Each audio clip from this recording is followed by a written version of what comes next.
Open to Matthew chapter 11, Matthew 11.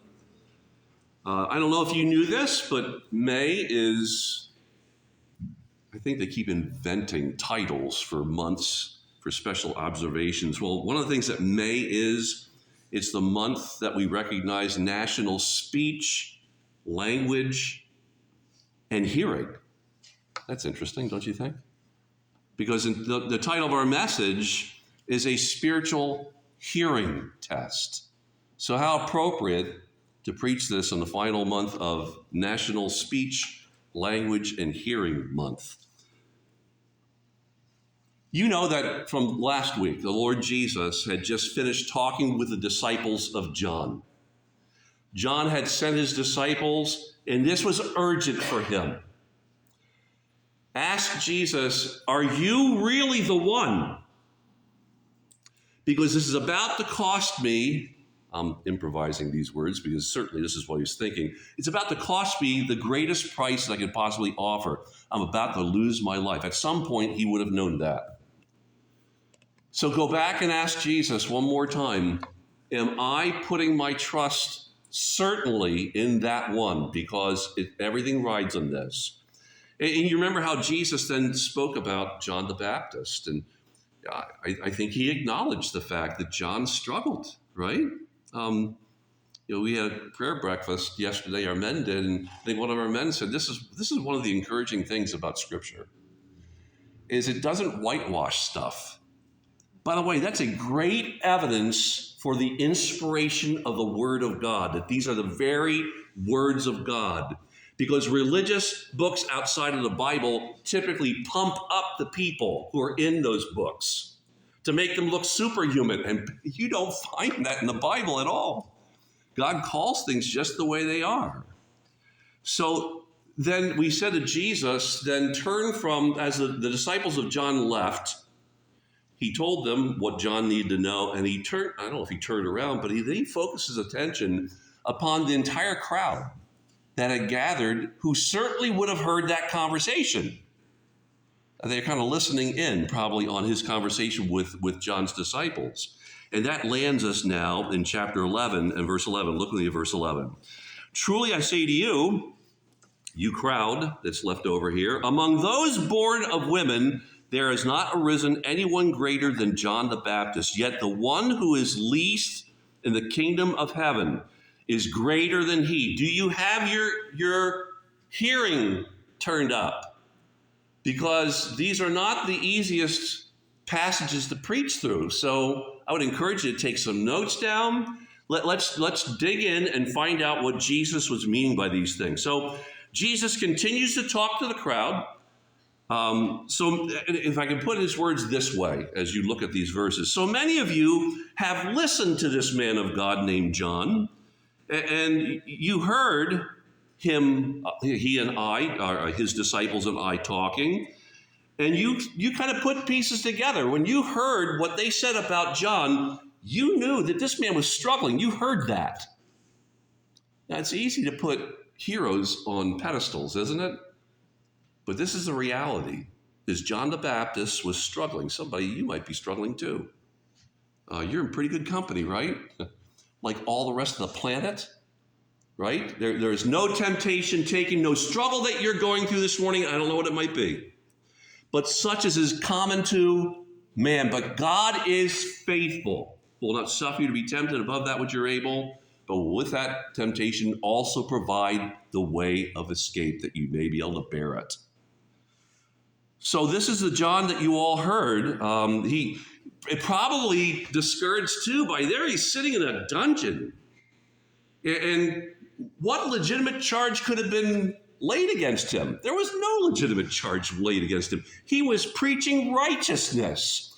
Remember, John had a special focus on waiting for the right Messiah to come and to straighten things out. I mean, I think a lot of us sitting here, when you watch the evening news, I think we give it a heart like John's, right? Lord, how many of us have murmured that under our breaths?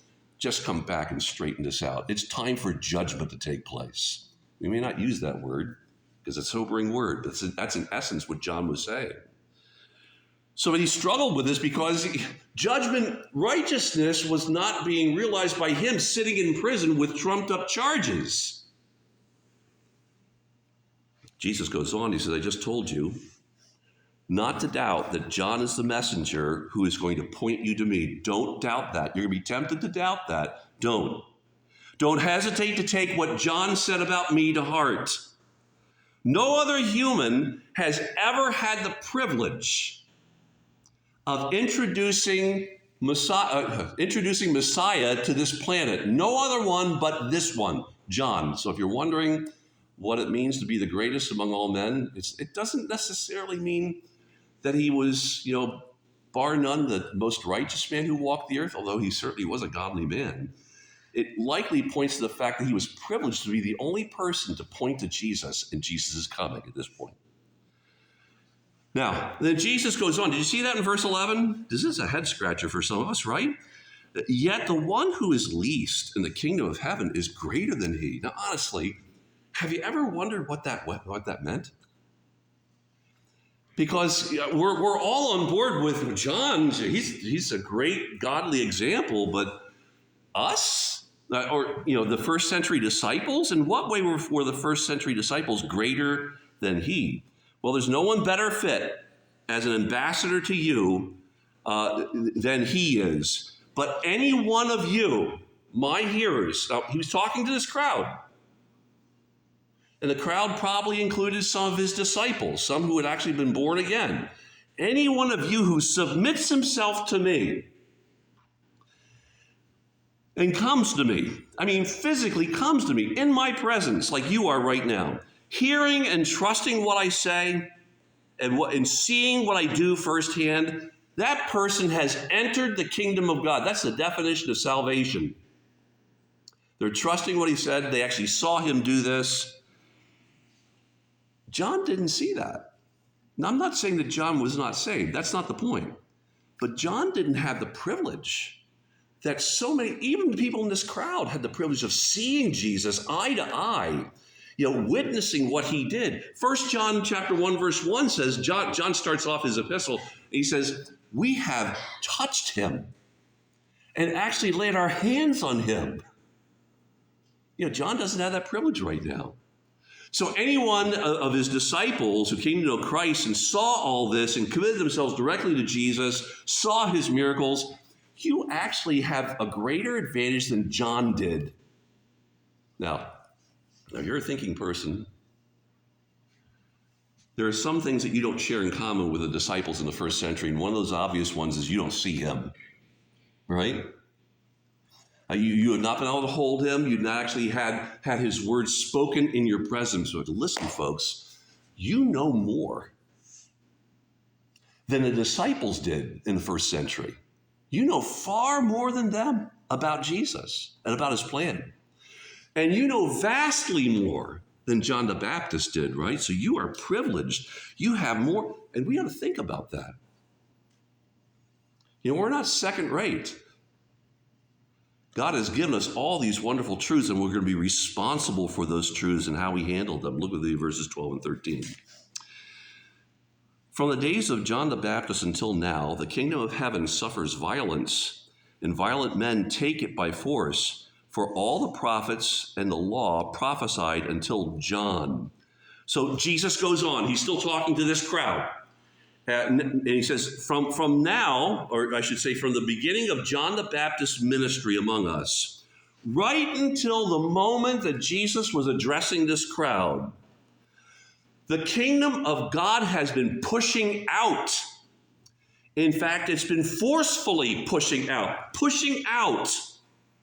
Yeah, I don't know about you. There are times as a pastor I go, really? A lot of you share the gospel, right? And you look at this, you say the gospel, the fields are white unto harvest, right? Pray there for the Lord of the harvest. When do we start harvesting? Where is the kingdom of God pushing out? Well, it is, Jesus said. It continues to push out. At that point, it was pushing out beyond Galilee and into the towns and villages of his disciples. He's moving out with the gospel, and he's pressing forward with great power and great force. Jesus could have said this. Listen, just look around you. You all know this is true. We're not even halfway through the Gospel of Matthew. You have seen marvels of the power of Jesus Christ, and they did too. Eye to eye with Jesus, they saw it. And a lot of you have seen my power, Jesus' power, over sin. I think of Wesley's wonderful, he breaks the power of canceled sin. He sets the prisoner free. Oh, for 1,000 tongues to sing my great Redeemer's praise. I think Wesley understood something about that even in his day. So you've seen me break the power of sin. You've seen me break the power of sickness. You've seen me raise people from the dead. You've seen my power. You've seen me cast out demons. You've seen people's lives radically change. We've seen that as well, right? And that's just the beginning, friends. It didn't stop. You know that, right? The kingdom of God didn't just kind of pack up its bags and head to heaven when Jesus went to heaven. It's still pressing forward. That would just be the beginning of the unstoppable advancing of the kingdom. I wonder if we live like this. Do you believe the kingdom of God is still forcefully pressing out? That Jesus is not done on this planet right now? Then this coming week, if you believe that, what would you and I be doing? Pleading with people to become citizens, right? I mean, all of eternity rests on whether or not they're a citizen. I'm talking about people that you work with, right? Relatives that you have, neighbors and such. So after Jesus ascended to heaven, the kingdom would still surge forward. It's still surging forward today with great power. Pentecost, Acts chapter 2. But you shall receive power. There it is. After that, the Holy Spirit has come upon you. I wonder how many of you personally know that you have the Holy Spirit dwelling within you? Okay, I wasn't even asking for hands, but I'm good with that.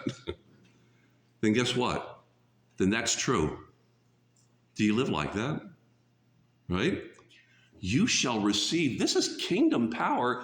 Now, much of this still waits to the physical kingdom that's yet to come. But there is kingdom power available today through the Spirit of God helping you as you are witnesses to Jerusalem, Judea, Samaria, and I mean your neighborhood in Sebring or Louisville or Alliance or wherever you happen to live. The gates of hell still do not prevail against the kingdom against the work of God, right? It's not when Jesus left, suddenly the gates of hell were crushing in on God's work. No, it's still true. So you would think in this crowd that's listening to him, you would think that when they heard things like this, they heard Jesus preach and they eye to eye, they had the privilege of listening to him, you would think that they would be in total awe. Oh, this is him, right? You would think that they would start pouring into the kingdom, just like your relatives do. Or they don't. And they didn't back then either, right? So often we say, I would, Pastor, I'll tell you, if I just lived in the first century, with the disciples and all that, I would be a different believer. I'm telling you, I'd be on fire for God. Well, think that one through for a moment, right? You have everything you need. Amen? You do. Jesus said it. But they weren't pouring into the kingdom. In fact, the second half of verse 12 says, violent men try to take it by force. That doesn't sound like everybody's falling over one another and trying to get into the kingdom of God and trying to follow King Jesus. It sounds like they're resisting him. They witness Jesus' miracles. They saw it.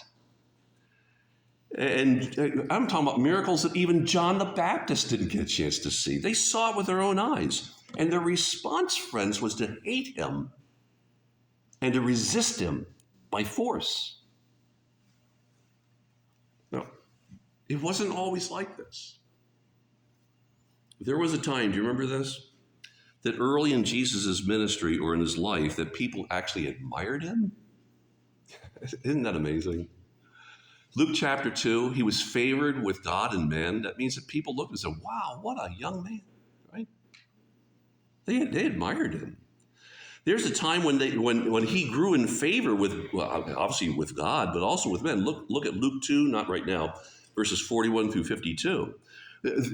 In that passage, Jesus as a young man is kind of, I was going to say lost, but he's not. He knows exactly where he is. He's in the temple. It's his parents that don't know where he is. And he has people teaching him, and they delight to exchange these two. Who is this? Who talks like this? There are times when people admired and loved to hear what he had to say. There were those who, in John chapter 2, were so appreciative. He showed up at a wedding one day. Remember that? In Cana of Galilee. And he provided wine when they were out of wine. People appreciated that. There are people who chased him in the northern rim of the Sea of Galilee so that they appreciated him as far as that went. They wanted the fish that he produced. They wanted the bread that he produced. So there are those who love that about him. But really, to do his listeners the good that they so needed, Jesus had to and still has to confront people with sin and with the solution to it. And that's him. You just think back to John chapter 4, the Samaritan woman, right? It all seemed to be going pretty well. They're exchanging water until he said, could you bring your husband here, please? I don't have a husband. You speak well. Jesus was putting his finger on sin so that she could be redeemed, and she was. He still does that. Many resisted him. His own family? Come on. His own family members resisted him. They thought he was out of his mind. Mark chapter 3, verse 21. Peter, the guy that's going to be the head. You're really... humanly speaking, we'd be putting all kinds of confidence. I'm training you, getting you ready. You're getting ready, right? Well, Lord, first of all, I think I got to rebuke you for talking about your coming death. Not you, Lord. You cannot die. Matthew 16:23. He contradicted Jesus right to his face. Resisted the plan of God. Peter. The demons, remember them in Gadara? We already visited them here, I think, a couple weeks ago. They resisted him. And this resistance would eventually become darker as time went by and more ominous. It would grow darker for both John and Jesus. Angry arguments between Pharisees and Sadducees with violent threats against his teachings about the Sabbath, Matthew chapter 12. Threatening him physically. And then there are those scheming Jews, right? The highest, the priesthood, who wanted to control the nation, wanted to hold that nation in their hand. In order to do that, they would have to get rid of Jesus. They'd have to murder him. John chapter 11, verse 50. Violent men who would try to take the kingdom by force. So just as the kingdom still grows, and it does, despite all this, it's just astounding. This is certainly a work of God. Despite all this, the kingdom, it grows, and folks, listen, it grows healthier and faster and stronger outside of your country, often. In places that you would never guess it.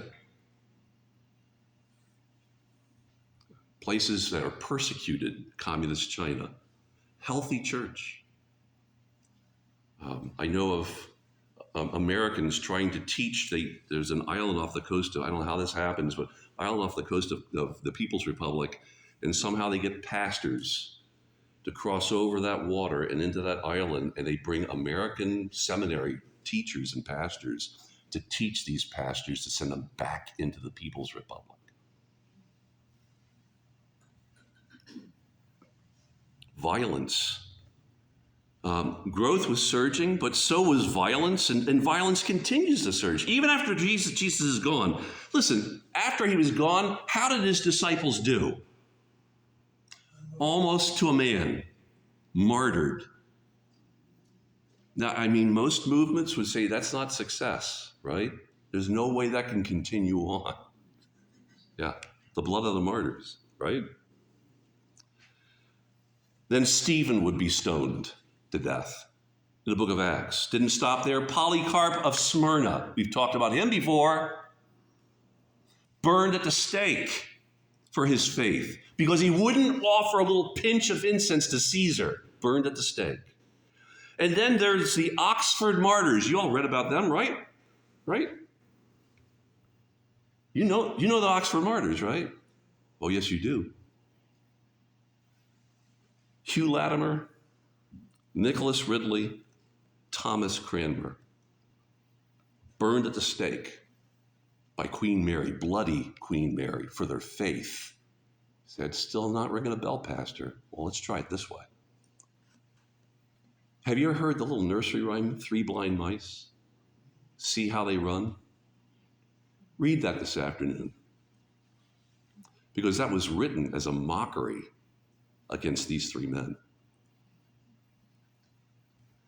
Countless Iranians today, there are born-again Christians getting the gospel in Iran. It's amazing.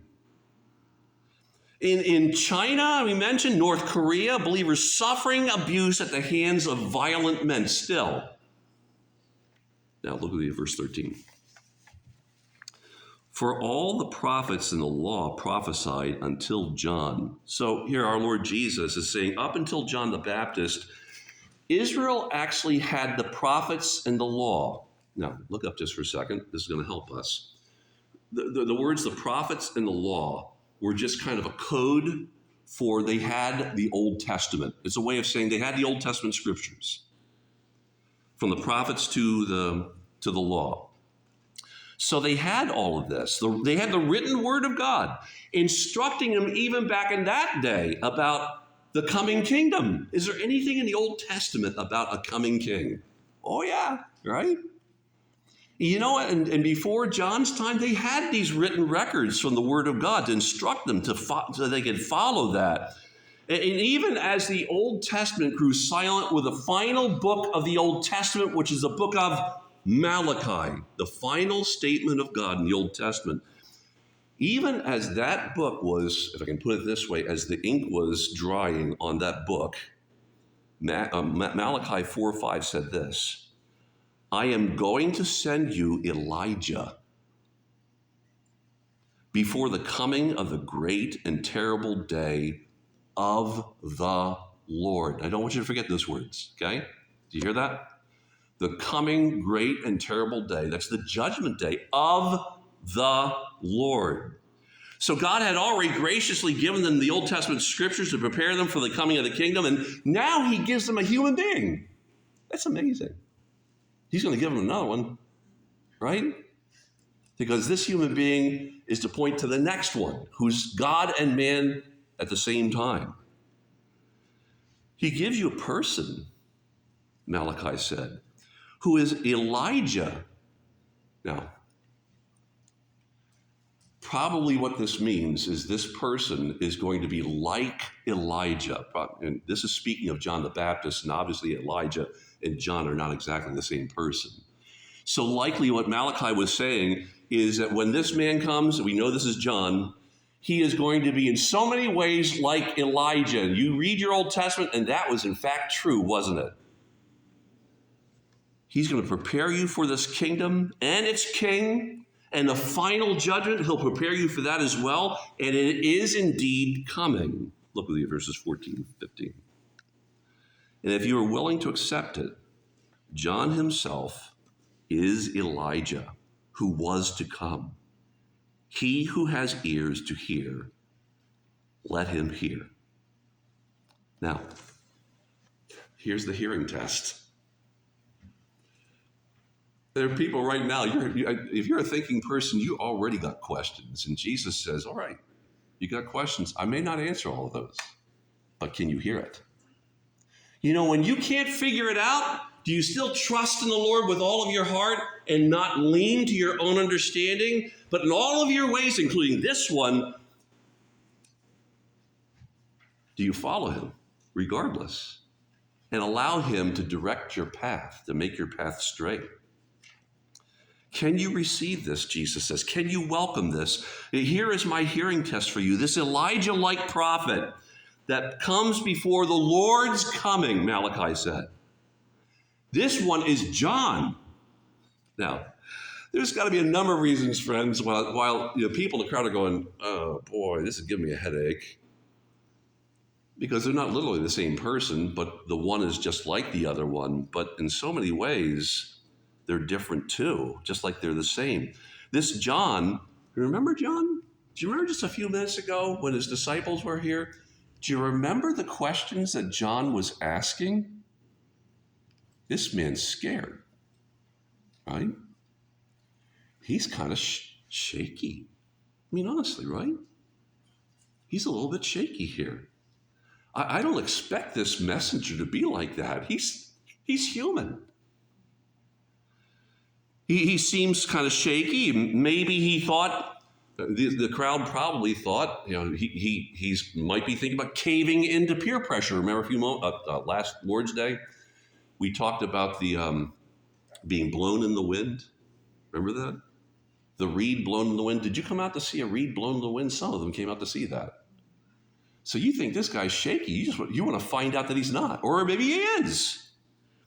That he's going to cave to peer pressure? Or will he give himself into the lusts of the pleasurable life, like kings in their palaces wearing fine garments? Is he going to fail like this? And then Jesus says, can you receive this? Because the guy that I just described to you, he is the one that I've prepared to point to me. To me. Can you receive that? And really careful listeners, I told you to listen a few months ago to Malachi. If you're a careful listener, you picked up on something a moment ago. Careful listeners are really going to have their hearing tested in this one, because I can imagine somebody listening to this and saying, wait, Jesus, well, let's run that tape back a moment, because you said this one was going to come to prepare the way for the judgment of the Lord. Remember that, Malachi? Remember it? Told you remember that. And now you're saying to us, I think, that this one is coming to prepare the way for you. Wait. He's going to prepare the way for the Lord. You said that. He's going to prepare the way for you. What are you saying? Are you saying that you are the Lord? Do you have ears to hear that? Jesus, in the New Testament, you remember, Jesus said, I just read this in devotions, Brother Bruce, you probably did too.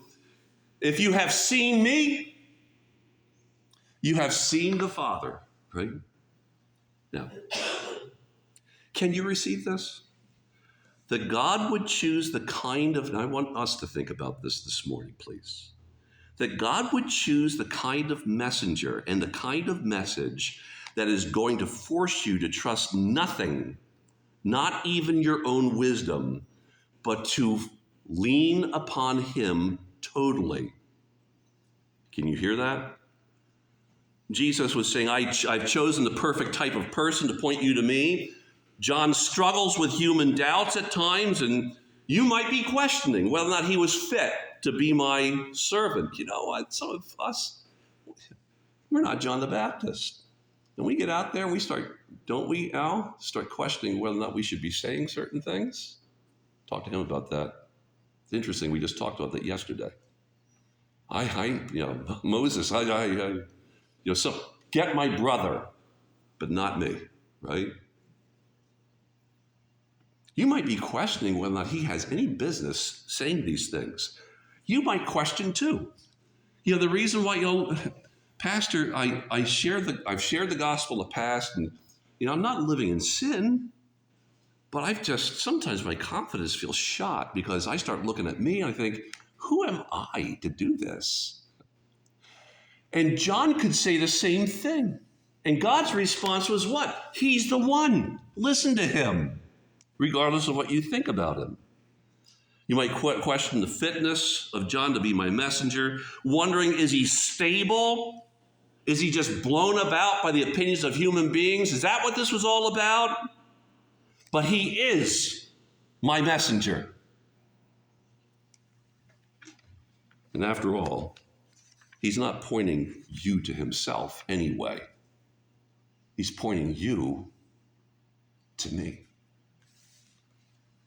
And when you hear his message, there may be lots of things that you still have questions about. Can I just own this? You can too, right? Some of you have been saved for decades. Some of you need to be saved. You need to be born again. And when and if you are, you'll find this to be true in your life too. I'm still asking questions about the gospel because I don't get all of it. It's like this big ocean. It's like the Pacific Ocean. You see just out so far, and you only need to see so far to be saved, right? But maybe you see 40 miles out in the Pacific Ocean, right? And we used to live in California. You look out there, that's all there is. Oh, no. Japan's out there, and that's thousands of miles away. You got a lot more to learn. You might think that way toward the gospel and all that Jesus did. I'm still learning things about what Jesus has done for us in saving us. You're going to spend the rest of your life learning that. Did you know that? So you're not demanding him to neatly package it just for you. That's what it means to be a disciple. That means, among other things, it means a learner. Until you draw your last breath, you're a learner and a follower, right? You're not going to have all your I's dotted and T's crossed. How many times have we wanted that one done? Lord, I just want this one. I want it dotted just right. I want the T's crossed. I want it fully explained, neatly packaged, and he doesn't do that. And that can be a trial, right? John, he was the same way. God and Jesus said the greatest, right? Now, the rest of us who are not the greatest, we ought to take some encouragement through that.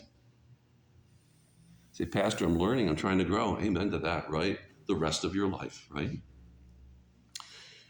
And then finally, there's that little matter of who Jesus is. Can you hear that? You know what? I could automatically just close my Bible right now and say we don't need to say this. But it seems to be one of the points that Jesus is making. And the point was, so this one to come, he's pointing to who? To the Lord, right? And then Malachi said, and then Jesus said, he's pointing to me. And even though it might be difficult, I've talked to people with the gospel who couldn't make that, who were not comfortable with that. A guy named Tom comes to mind north of here. Jesus is God. Can you receive that? Now listen, before we finish, you might receive that, but I'm telling you, there's nobody sitting here who receives that and can figure it out. You demand God to explain things to the point where where you can figure it all out. Well, friends, listen, if he does that, then he's not God. God is beyond. That's part of him being God. And it results in us running to him and say, Lord, I just can't figure, I'm hitting the wall. Are you hitting the wall? Just hitting the wall. I've done it. Lots. Hitting the wall and I can't figure it out. That's right. And I'm probably not going to tell you, maybe not even in this life, how to figure that one out. Because that's not the point. The point is not to trust your judgment and to trust simply your reason. It's to trust in the person,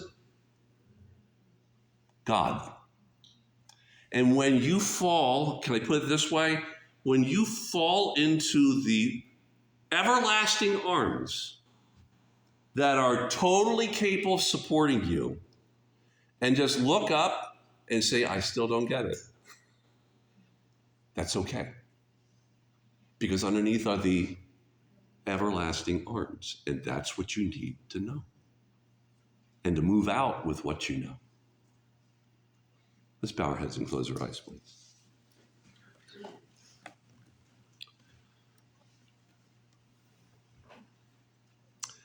Lord, your word, as the songwriter said, is like a garden.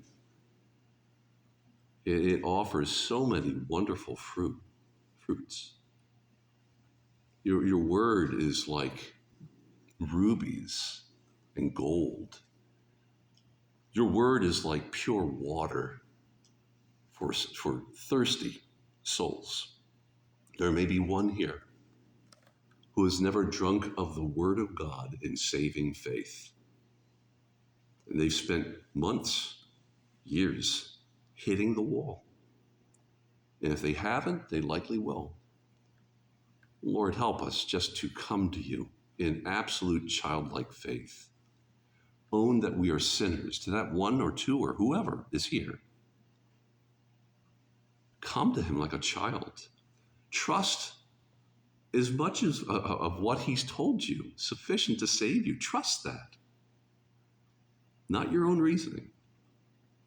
It may be the reason why you're hitting the wall. And it may not be saving faith that we're talking about in your situation. It might be something else where you're just leaning to your own understanding. Friend, how hard a road that is. This pastor knows that, and so do lots of other people here together this morning. Come to him. Cast your eyes up to him. Bow your knee before him. Humble your heart. Tell him if he is willing to shepherd you and to show you what needs to change. If it's repentance and growth, that you're willing to do that. But you're just coming as a simple child. Who is it I'm talking about this morning? Maybe it's you. Cry out to him and ask him for his help. We pray this in Jesus' name. Amen.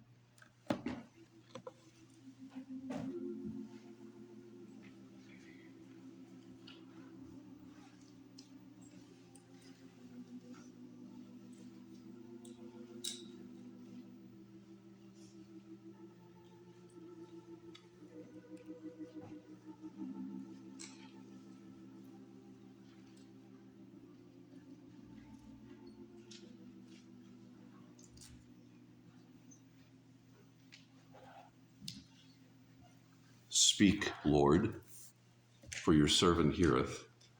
That could be one of the best prayers you've ever prayed. Maybe today's your day for that. Lord, I'm listening. Speak, you say it, and I'm listening. Well, Lord willing, we have this evening. If we don't, many of us will be home rejoicing. But we plan on being here at 6 o'clock. I hope you come back and hear the word of God together. We'll see you then.